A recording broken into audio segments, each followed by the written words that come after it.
সর্বশেষ যে লোকটা জান্নাতে যাবে তাকে আল্লাহ তাআলা জাহান্নামের আগুনে পোড়াতে পোড়াতে ছাই বানিয়ে ফেলবে। আল্লাহ বলবেন, জিব্রাইল যাও একটু দেখো একটা মাত্র সেজদা দিয়েছে আমাকে, এরকম কাউরে পাওয়া যায় কিনা। খুঁজে খুঁজে কাউরে পাবে না। আল্লাহ বললেন আবার দেখো, খুঁজে খুঁজে একজনকে পাবে, সামান্য ইমানের ছিটে ফোঁটা তার অন্তরে ছিল।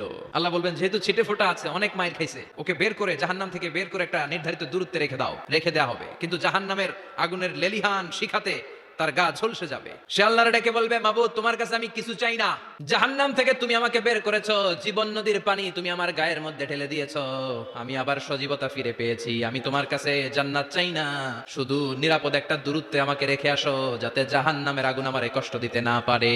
আল্লাহ জিব্রাইলকে বলবেন যাও এমন দূরত্বে রাখো যাতে জাহান্নামের আগুন ওরে কষ্ট না দেয়। রেখে আসা হবে। অনেকদিন সে ওখানে আনন্দে থাকবে, আল্লাহ শুকরিয়া করবে, সে মনে মনে বলবে বেঁচে গিয়েছি আমি। অনেকদিন থাকার পরে মনে মনে ভাববে বাইসা তো গেছি, কিন্তু নতুন করে একটু ট্রাই করে দেখি। আল্লাহ আগেই বলে রাখে আমি কিন্তু জান্নাতে যেতে চাই না। আল্লাহ বলবেন কি চাও? সে বলবে আল্লাহ তোমার জান্নাতটা তুমি কত সুন্দর করে বানিয়েছো, আমি একটা নজর শুধু দেখতে চাই, জান্নাতের দরজার সামনে নিয়ে যদি আমারে বসিয়ে রাখো দ্যাটস ইনাফ। আল্লাহ বললেন তুই না ওয়াদা করেছিস। সে বলবে আল্লাহ আমারে হতভাগা বানাইয়া তোমার কি লাভ? সুবহানাল্লাহ পড়ে, আমারে তুমি হতভাগা বানিও না। আল্লাহ বলে ঠিক আছে, আবার সিগনেচার কর যে জান্নাতের দরজার সামনে বসিয়ে দিলে আর কিছু চাবি না। সে সিগনেচার করে বলে আমি চাবো না।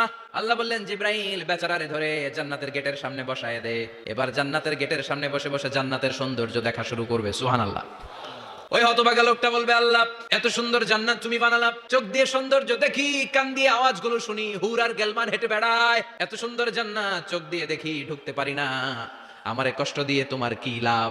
ও আল্লাহ আমারে তুমি মাফ করে দাও, জান্নাতের চিপার মধ্যে এক কর্নারে তুমি একটু আমারে জায়গা করে দাও। আল্লাহ বলবেন ওয়াই হাক ইবনা আদম, তোর ধ্বংস হোক হে আদম জাত, মা আগদারাকা, তোর চেয়ে বড় গাদ্দার আমি আমার সৃষ্টিকুলে কাউরে দেখি নাই, কারণ তুই আমার সাথে চুক্তি করিস আর চুক্তি ভঙ্গ করিস। আল্লাহর রহমতের দরিয়ায় তখন জোশ খেলে যাবে, ওর আকুতি মিনতি চাহনি আল্লাহর রহমতের দরিয়ার মধ্যে জোশ লাগিয়ে দিবে, আল্লাহর দয়া হয়ে যাবে, মায়া হয়ে যাবে। আল্লাহ বলবেন ঠিক আছে জান্নাতে যা। লোকটা এবার এক দৌড়ে জান্নাতের ভিতরে ঢুকে যাবে। লোকটার দৌড় দেখে আবার লোকটারে আল্লাহ ডেকে বলবে একটু দাঁড়া, জান্নাত তো দিছি, তো দৌড় দিলি কেন? সুবহানাল্লাহ কইবেন না?